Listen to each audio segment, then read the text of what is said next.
បាទជំរាបសួរពុកម៉ែបងប្អូនគ្នានឹងហើយសម្រាប់វីដេអូនេះខ្ញុំធ្វើបង្ហាញពីរបៀបកំណត់ notification ជាមួយនឹងទូរស័ព្ទប្រភេទ China version ដូចជា version ដូចជា Oppo sorry ដូចជា Vivo X200 X200 Ultra អីចឹងទៅឬក៏ប្រាផ្សេងៗទៀតវានាំវាស្តៀងគ្នាទេបងអញ្ចឹងថ្ងៃនេះខ្ញុំនឹងបង្ហាញពីរបៀបកំណត់ notification ជាមួយនឹងទូរស័ព្ទ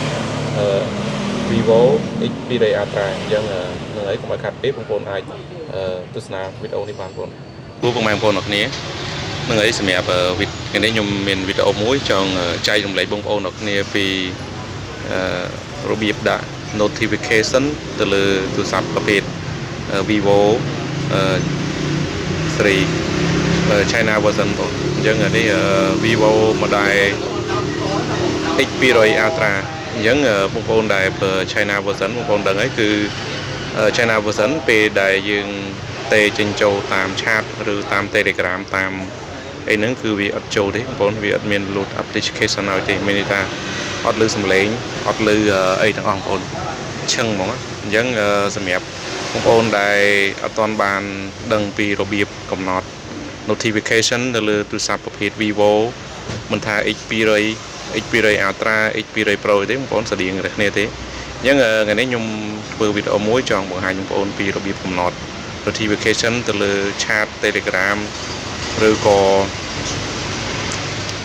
កម្មវិធីអីផ្សេងដែលបងប្អូនចង់ឲ្យមាន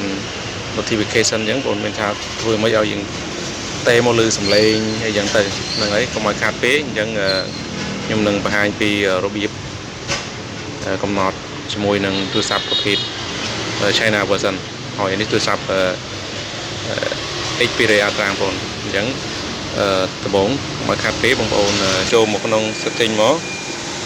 បន្ទាប់មកទៀតបងប្អូន scroll មករកពាក្យដាក់ថា privacy បងប្អូនចូលកន្លែង privacy ហ្នឹងមកបន្ទាប់មកទៀតបងប្អូនចូលមកកន្លែងពាក្យ permission management អញ្ចឹងបងប្អូនចូលកន្លែងហ្នឹងមកបន្ទាប់មកទៀតបងប្អូនចូលមកកន្លែង permission ហ្នឹងបងប្អូនខាងលើនេះណាចុចនេះមកបន្ទាប់មកទៀតបងប្អូនមើលកន្លែងខាងលើគឺគេដាក់ថា auto start អញ្ចឹងបងប្អូនចុចកន្លែង auto start ហ្នឹងមកបន្ទាប់មកទៀតបងប្អូនចូលមកបើកកម្មវិធីដែលបងប្អូនចង់ឲ្យវាមាន notification អញ្ចឹងទូរស័ព្ទរបស់ខ្ញុំនេះខ្ញុំបើក Facebook ហើយ chat បន្តមកទៀតTelegram ហ្នឹងហើយសំខាន់ខ្ញុំប្រើ3កម្មវិធីហ្នឹងហើយយើងបើកវាហើយបងប្អូន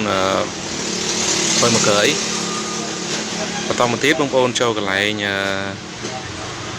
នេះបងប្អូនចូលកន្លែងបើកកន្លែងនេះគេដាក់ plotting window នេះឬក៏ចូលកន្លែងនេះសិន start up នេះសិនយើងបើកឲ្យអស់បងប្អូនយើងគួរតែបើកអស់មកហ្នឹងហើយយើងឡូបើកអស់បងប្អូនchat ទៀតខ្ញុំបើក chat Telegram chat តែឥឡូវខ្ញុំអត់មានទេខ្ញុំចូលមកកន្លែងមួយទៀតគឺកន្លែងបងប្អូនចូលតែ2ហ្នឹង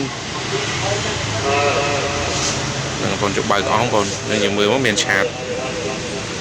នេះ Facebook តមកទៀត chat យើងបើកហើយហ្នឹងហើយហើយចេញមកក្រោយវាបន្តិចមកបន្តមកទៀតបងប្អូនចូលកន្លែងនេះបងប្អូនដាក់ display on lock screen អញ្ចឹងមានន័យថាយើងពេលយើងបិទ screen ក៏វាបង្ហាញដែរយើងបើកអស់បងប្អូនបើកមកជាកម្មវិធីណាយើងណា Telegram ទៀតមក